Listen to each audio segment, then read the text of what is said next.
10. Un fils sensé réjouit son père, mais un fils insensé cause du chagrin à sa mère. Les biens des méchants ne leur profitent pas, mais mener une vie juste sauve de la mort. L'Éternel ne permet pas que l'homme droit souffre de la faim, mais il frustre les désirs des méchants. La main nonchalante appauvrit, mais la main active enrichit. Celui qui amasse des provisions en été est un fils intelligent, mais celui qui dort pendant la moisson est un fils qui fait honte. Des bénédictions reposent sur la tête du juste, mais les paroles des méchants cachent la violence. Le souvenir du juste continue à être en bénédiction aux autres, mais le nom des méchants tombe dans l'oubli. Un esprit sage prend à cœur les préceptes, mais le bavard insensé est l'artisan de sa propre perte. Qui vit dans l'intégrité marche en sécurité. Qui suit des voies tortueuses sera vite démasqué. Qui cligne de l'œil cause du tourment, mais celui qui critique en toute franchise travaille pour la paix. Les paroles du juste sont une source de vie, et celles du méchant cachent la violence. La haine allume des querelles, mais l'amour couvre toutes les fautes.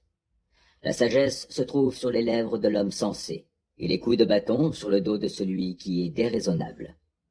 Les sages amassent le savoir, mais lorsqu'un insensé parle, le malheur n'est pas loin.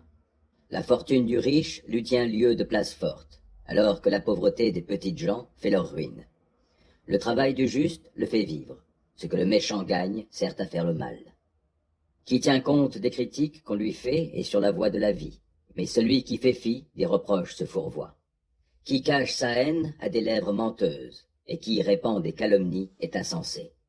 Qui parle beaucoup ne saurait éviter de pécher, mais l'homme avisé met un frein à ses lèvres. La langue du juste est un argent de choix. Ce que pensent les méchants n'a pas grande valeur. Les paroles du juste orientent beaucoup de gens, mais les insensés périssent, faute de bon sens. C'est la bénédiction de l'Éternel qui enrichit, et toute la peine qu'on se donne n'y ajoute rien. Commettre des actions infâmes est un jeu pour l'insensé.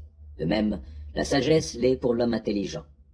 Ce que le méchant redoute lui arrive, mais ce que le juste désire lui sera accordé.